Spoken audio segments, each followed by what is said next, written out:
Hello dear friends, कैसे हैं आप लोग। आई होप कि आप लोग बहुत अच्छे होंगे और आपकी प्रिपरेशन बहुत अच्छी चल रही होगी। एसएससी ने अपने वादे के मुताबिक ये साबित कर दिया कि भाई जिस डेट पे बोला था उसने नोटिफिकेशन जारी कर दिया। आज से 3 दिन पहले ठीक 24 जून 2024 को सीजीएल का नोटिफिकेशन आएगा बोला था, उसने नोटिफिकेशन ला दिया। वैसे ही बोला गया था कि मल्टीटास्किंग एमटीएस का जो वैकेंसी आने वाला था वो 27 जून को आने वाला था और एग्जैक्ट 27 जून को इन्होंने क्या किया, नोटिफिकेशन जारी कर दिया गया है। ठीक है, तो चलिए पूरे ध्यान से देखिए इस वीडियो को शुरू से लेकर लास्ट तक और पूरे नोटिफिकेशन को मैं बताऊंगा कि कब कब आप इसका फॉर्म भर सकते हैं, कब कब इसका एग्जाम लेने वाला है, साथ ही कौन इसका फॉर्म भर सकते हैं, सिलेबस क्या होगा, एग्जाम का पैटर्न क्या होगा, सारा चीजें इस वीडियो के माध्यम से हम लोग समझने वाले हैं। ठीक है, तो ध्यान से देखिएगा इस पूरे वीडियो को। चलिए चलते हैं। देखो, जो डेट है वो आपको ध्यान में रखने वाली बात क्या है, मल्टीटास्किंग का ये जो जॉब है वो आपको मिलेगा, लेकिन इसके लिए फॉर्म भरना पड़ेगा भाई। ऑनलाइन फॉर्म आप कब से भर सकते हैं, 27 जून। ठीक है, 27 जून से लेकर 31 जुलाई तक आप इसका फॉर्म फिलअप कर सकते हैं। इस डेट को ध्यान में रखिएगा। ठीक है, लास्ट डेट दिया गया है 31 जुलाई को और इसका ऑनलाइन पेमेंट आप कब कर सकते हैं, 1 अगस्त तक आप कर पाएंगे। साथ ही अगर कोई आपसे कोई गलती हो जाता है एग्जाम फॉर्म भरते वक्त और आप चाहते हैं कि भाई करेक्शन कैसे करो, तो एसएससी ने आपको करेक्शन के लिए टाइम दिया गया है। कब दिया गया करेक्शन का टाइम, विंडो खुलेगा वो 16 अगस्त और 17 अगस्त को ये विंडो ओपन रहेगा, आप इसमें करेक्शन कर पाएंगे। ठीक है, आगे बढ़ते हैं कि भाई इसका एग्जाम कब होगा। कंप्यूटर बेस्ड एग्जामिनेशन, इसका एग्जाम होगा अक्टूबर नवंबर 2024 में एग्जाम लेने वाला है। ठीक है, आप बताओगे कि भाई वैकेंसी कितना आया है, वैकेंसी के बारे में बात करते हैं हम लोग कि वैकेंसी कितना है। ध्यान से देखिए, यहां पर देखो एमटीएस में टोटल पोस्ट आया है 4887 पोस्ट आया हुआ है और हवलदार आया हुआ है 3439। टोटल होके हो जाता है ये लगभग कितना हो जाएगा, ये हो जाता है 8326 पोस्ट।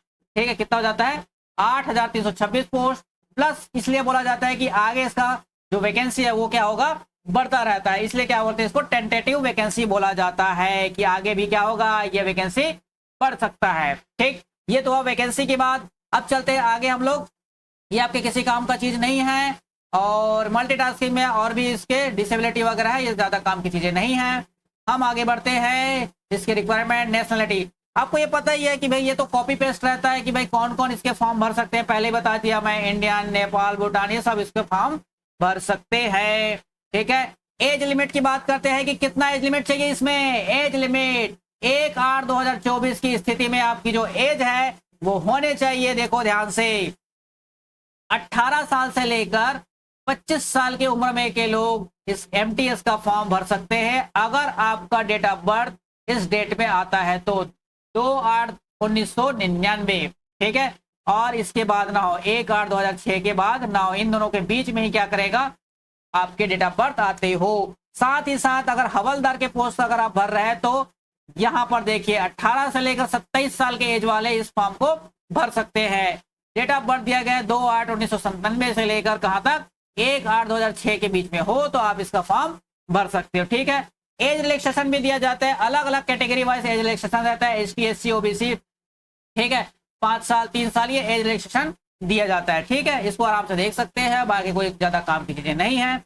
हम लोग चलते हैं आगे, इसके आगे और क्या है जी, इसमें बताने वाली चीजें ये सब कॉपी पेस्ट रहता है, पूरा एक सिलेबस रहता है, पूरा पढ़ने जाओगे तो हालत खराब हो जाएगा। ठीक है, ये पूरा कॉपी पेस्ट रहता है, पिछले साल जैसे आया था वैसे इस साल भी दे दिया गया है।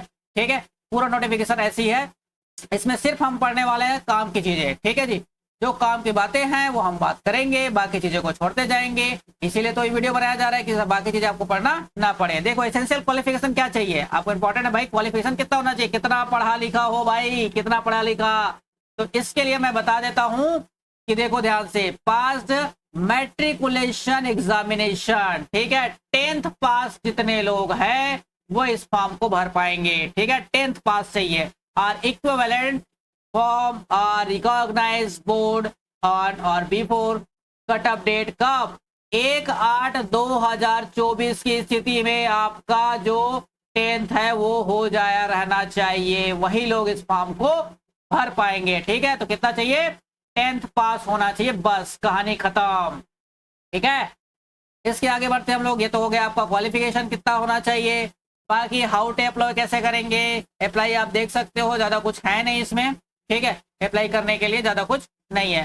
हाँ, एक चीज इसमें बोला गया था कि भाई जो आज तक क्या होता था कि जब आपका फोटो रहता था, फोटो आप क्या करते थे, अपलोड करते थे। अब ये बोल रहा है फोटोग्राफ जो होगा ना वो कैप्चर किया जाएगा, ठीक है। कैप्चर ऑफ फोटोग्राफ, फोटोग्राफ क्या होगा, कैप्चर किया जाएगा, ठीक है। अपने मोबाइल से या कंप्यूटर से जो करोगे वो कैप्चर किया जाएगा, लाइव फोटोग्राफ होगा, ये ऐसा बोला गया है, ठीक है। ये बोला गया है। Find a place with a good light, क्या होना चाहिए भाई, अच्छी जगह जाना ताकि आपको फोटो सही से आए, ठीक है। गुड लाइट, वहां पे जाना। प्लेन बैकग्राउंड होना चाहिए, ठीक है। प्लेन बैकग्राउंड होना चाहिए, ऐसा नहीं कि किसी होटल में बैठकर आप क्या कर रहे हो, अपना फॉर्म भर रहे हो। भाई बैकग्राउंड क्या होना चाहिए, प्लेन होना चाहिए, ये बोला जाए है, ठीक है। आई लेवल बिफोर, सही दिखना चाहिए आपका, आंख वगैरह कैमरा में सीधा सीधा रहना चाहिए, ठीक है। Position himself direct in front of the camera, camera के सामने पोजीशन आपका होना चाहिए। लुक स्ट्रेट होना चाहिए, ऐड होना चाहिए, ठीक है। ये सारा कंडीशन आपको दे दिया गया। लाइव फोटो लेना है, ये आपको दे दिया गया है 10.3 वाले नोटिफिकेशन में, ठीक है। इस बात का ध्यान रखेंगे, ठीक। ये काम की चीजें था, बाकी वैसा कुछ काम की चीजें नहीं है। देखो आपके जो कैंडिडेट शुड नॉट वियर, क्या हो रहा है, कैप, भाई टोपी वोपी पहन के नहीं करना है, ठीक है। मास्क वगैरह नहीं लगाना है, ग्लास वगैरह नहीं पहनना है, ठीक है। ये सारी चीजें नहीं होना चाहिए। ईयरफोन नहीं लगाना चाहिए, हेडफोन नहीं लगाना चाहिए। आप रैपर वगैरह नहीं बन रहे हो जिसमें हेडफोन लगा के ऐसा फोटो खिंचा रहे हो, ठीक है। ऐसा सब कुछ नहीं होना चाहिए, समझ में आ रहा है, ठीक। ये सारी चीजें नहीं होना चाहिए, आपको लाइव फोटो डालना है, ठीक जी। तो ये सारी चीजें आपको ध्यान में रखने वाली बात है। और बाकी तो चीजें आपका नहीं है, ठीक है। फोटोग्राफ और signature not meeting the above requirement, ठीक है। ये सारी चीजें और कुछ है, ठीक है। लास्ट डेट तो आपको बता दिया हुआ है सारी चीजें। एप्लीकेशन फीस आपको पता है, ये 100 रुपये लेता है भाई साहब। ये कितना लेता है, 100 रुपये लेता है, ज्यादा फीस नहीं लेता है ये, ठीक है। जितने भी आपके आते हैं, जैसे यूपीएससी आते हैं वो भी 100 रुपये लेता है। एसएससी के जितने फॉर्म आएंगे वो कितना लेंगे, 100 रुपये लेंगे, उससे ज्यादा नहीं लेते हैं, ठीक है। बाकी आप कहीं से भी कर सकते हैं, नेट बैंकिंग, वीजा, मास्टरकार्ड, कहीं से भी आप किया जा सकता है, ठीक है। तो ये तो आपको पता ही है। बाकी और क्या चीजें इसमें खास है वो देखते हैं। करेक्शन के लिए एक्स्ट्रा चार्ज लेता है भाई, जब आपको कोई करेक्शन, देखो फॉर्म जब भरोगे ना तो बिना करेक्शन के बना 200 रुपया 500 रुपया ऐसा कुछ लेता है ये, ठीक है। पहले ही बोल दिया करेक्शन का हम पैसा लेंगे, फोकट में करेक्शन नहीं करेंगे, ठीक है। तो आराम से ध्यान से भरिएगा, ठीक है, हड़बड़ी नहीं करना। सेंटर आप आराम से भरिएगा, इधर उधर का सेंटर नहीं भरिएगा, ठीक है। सेंटर ऑफ एग्जामिनेशन कितना होना चाहिए आपको दिया गया है, सेंटर बहुत आराम से ध्यान से भरिएगा, इतना सारे सेंटर आपको दिया गया है और अपने आसपास सेंटर को ही आपको भरना है, ठीक है। आगे बढ़ते हैं, और क्या चीज है इसमें जी। बाकी तो वही कॉपी पेस्ट है।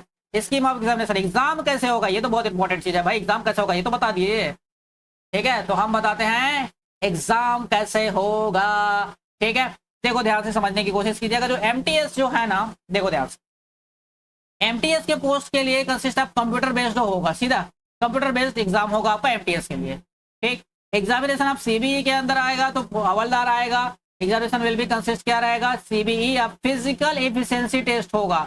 देखो अगर हवलदार का पोस्ट के लिए आप एग्जाम दिलाओगे तो इसके लिए क्या होगा, एक तो फिजिकल एफिशिएंसी टेस्ट होगा और एक होगा फिजिकल स्टैंडर्ड टेस्ट होगा। ये दो चीजें रहेगा कि भाई क्या मांगता है वो और उसके लिए क्या क्या चीजें चाहिए, ये दो चीजें आपको मैटर करेगा। साथ ही साथ एक और चीज बता देता हूं कि भाई कंप्यूटर बेस्ड जो एग्जामिनेशन होगा वो ना ही हिंदी इंग्लिश, इसके साथ साथ सिर्फ 2 लैंग्वेज में नहीं, इसके साथ साथ 13 रीजनल लैंग्वेजेस में क्या होगा, इसका एग्जाम होने वाला है, ठीक है। जैसे दिया गया है असमी, बंगाली, गुजराती, इस टाइप से 13 रीजनल लैंग्वेज में क्या होगा, एग्जाम लिया जाएगा, ठीक है।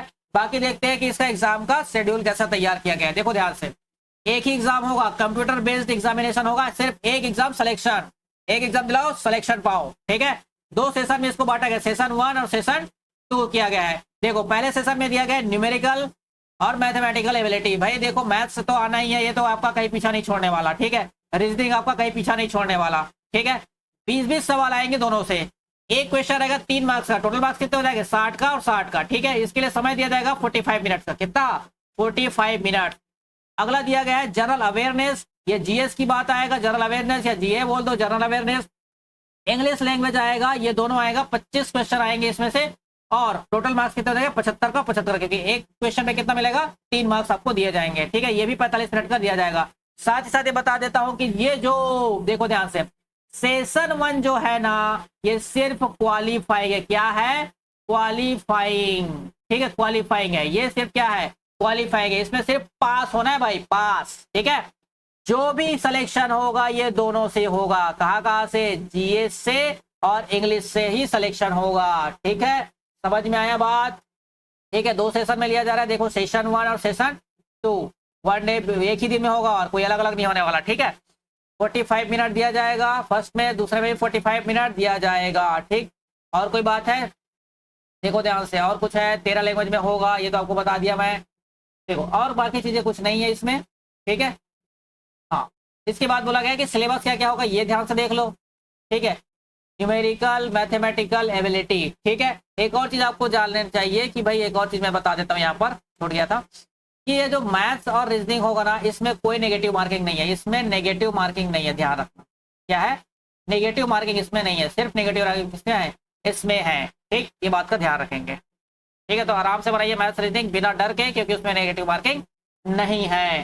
ठीक है, जीए और जीएस या जीए की बात करें, जनरल अवेयरनेस, और आएगा आपका इंग्लिश, इसमें आपको बहुत ध्यान से पढ़ना है। ठीक है, देखो ध्यान से, there will be no negative marking in session 1। Session 1 में पहले बताया कि सेशन 1 में नेगेटिव मार्किंग नहीं है। In session 2 there will be negative marking, उसमें नेगेटिव मार्किंग है। 1 mark for each wrong answer, 1 number काट लिए जाएंगे। ठीक है, एक गलत आंसर पे 1 मार्क्स काट दिए जाएंगे, और सही आंसर पे कितने दिए जाएंगे? 3 मार्क्स दिए जाएंगे। ठीक है, इस बात का ध्यान रखें। तो पहला में नहीं है, बहुत ध्यान से बनाइएगा, पहला में नहीं है, उसको क्वालिफाइंग करना है। ठीक है, तो ये चीजें दिया गया, बस कहानी खत्म। अब जो सिलेबस है वो आपको पता है, न्यूमेरिकल एंड मैथमेटिकल एबिलिटी दिया गया है। देखो ध्यान से, इसमें एडवांस मैथ का पोर्शन नहीं आता है, बात का ध्यान रखेंगे। ठीक है, एडवांस मैथ जो है, जैसे ट्रिग्नोमेट्री, ज्योमेट्री, ये वाला पोर्शन आपके में नहीं आएगा। सिर्फ आएगा तो कितना आएगा? अरिथमेटिक आएगा। कितना आएगा? अरिथमेटिक पोर्शन आएगा, अरिथमेटिक। ठीक है, जय वही बोर्ड मास का theorem, what time and work. ठीक है, ये सारे आपको दिया गया है, प्रॉफिट एंड लॉस, डिस्काउंट, ये सारी चीजें आपको आएगा। ठीक है, एरिया पेरीमीटर आएगा, ध्यान रखना। इंसुलेशन का पोर्शन आता है। ठीक, रीजनिंग में आपको बता दिया। जनरल अवेयरनेस में क्या क्या चीजें आएगा आपको पता है। जनरल स्टडीज में आता है, देखो history, geography, arts, culture, civic, economics, ये सारी चीजें आएंगे। ठीक, और कुछ जाने के लिए है नहीं। देखो, अब जितने भी लोग हवलदार के लिए भरेंगे उसको थोड़ा सा जानकारी मैं और दे देता हूँ कि फिजिकल एफिशिएंसी टेस्ट क्या होता है। ठीक है, फिजिकल एफिशिएंसी टेस्ट क्या होगा, फिजिकल स्टैंडर्ड टेस्ट क्या होगा, ये ध्यान से समझने की कोशिश कीजिए आप। फिजिकल एफिशिएंसी टेस्ट ये बोलता है कि आपको चलना पड़ेगा। चलना क्या? दौड़ना ही है, समझो। वॉकिंग करना पड़ेगा, कितना? 1600 मीटर की वॉकिंग करना है, कितने मिनट में? 15 मिनट में। और कौन करेगा? मेल, यानी कि पुरुष लोग जो रहेंगे वो कितना करेंगे? 15 मिनट में आपको 1.6 किलोमीटर पैदल चलना है। कितने मिनट में? 15 मिनट में। और वही फीमेल को बात किया जाए तो 1 किलोमीटर ही चलना है, कितना में? 20 मिनट में चलना है। बस ये है आपका फिजिकल एफिशिएंसी टेस्ट। और फिजिकल स्टैंडर्ड टेस्ट में कितना कितना चाहिए आपको? हाइट वगैरह दिया होगा, देखो ध्यान से कि आपको हाइट कितना होना चाहिए। अगर आप मेल है तो आपकी हाइट होना चाहिए 157.5 सेंटीमीटर, इतना होना चाहिए। रिलैक्सेशन मिलेगा 5 सेंटीमीटर का, रिलैक्सेशन कास्ट के हिसाब से आपको दिया जाएगा। ठीक है, तो सॉरी, केस आप क्या है? गढ़वालिस और असमिया और गोरखास लोगों को दिया जाएगा ये 5 सेंटीमीटर। ठीक है, चेस्ट कितना होना चाहिए? 81 सेंटीमीटर होना चाहिए फुल एक्सपेंडेड में, विथ मिनिमम एक्सपांशन कितना होना चाहिए? 5 सेंटीमीटर। मतलब कि बिना फुला 81 और फुला के कितना हो जाना चाहिए? 5 सेंटीमीटर एक्सपांड करना चाहिए। ठीक है, fully expand with minimum expansion कितना होना चाहिए? 5 सेंटीमीटर। इस बात का ध्यान रखेंगे। और फीमेल का जो है हाइट होना चाहिए कितना? 152 सेंटीमीटर इसका हाइट होना चाहिए फीमेल का। और इसमें वेट की भी बात किया जाए, देखा है, 48 केजी होना चाहिए। कितना वेट होना चाहिए फीमेल का? वेट कितना हो? 48 केजी हो। भाई इससे कम वेट वाले नहीं चलेंगे, जो सिंगल हड्डी है वो लोग नहीं कर पाएंगे। ठीक है, 2 केजी का बस दिया जाएगा, ध्यान समझ में आना। ठीक है, 48 केजी का होना चाहिए भाई, लड़की लोग ध्यान देंगे। 48 केजी, अगर नहीं है तो बढ़ा लो। ठीक है, कम वाले नहीं चलेंगे। एक बात समझ में आ रही है? तो ये बातें ध्यान रखना, बाकी और कुछ तो नहीं है। ठीक, तो बहुत ही अच्छा मौका है आपके पास, वैकेंसी भी भरपूर है, तो आराम से तैयारी कीजिए। ठीक है, आपके पास 3-4 महीने हैं, इसमें आपके जो तैयारी है बहुत बेहतर हो सकता है। ठीक है, एक और चीज मैं बता देता हूँ। ठीक है, ध्यान से समझिएगा। हमारी कोचिंग यानी कि रामा कोचिंग, ठीक है, रामा कोचिंग आपके लिए इसमें टारगेट बैच लॉन्च करिएगा। ठीक है, इसमें आप अपनी तैयारी और बेहतर कर सकते हो। ठीक है, 4 महीने आपको पढ़ाया जाएगा, क्या? SSC MTS की तैयारी कराया जाएगा। ठीक है, तो अगर आप इस चैनल पे नए हो तो रामा कोचिंग के इस ऑफिशियल यूट्यूब चैनल को सब्सक्राइब कीजिए, शेयर कीजिए और लाइक तो जरूर कीजिए। ठीक है, मिलते हैं हम लोग नेक्स्ट वीडियो में। ठीक है, एक नए इन्फॉर्मेशन के साथ। ठीक है, wish you all the best और अपनी तैयारी को बेहतर करिए। ठीक है, थैंक यू।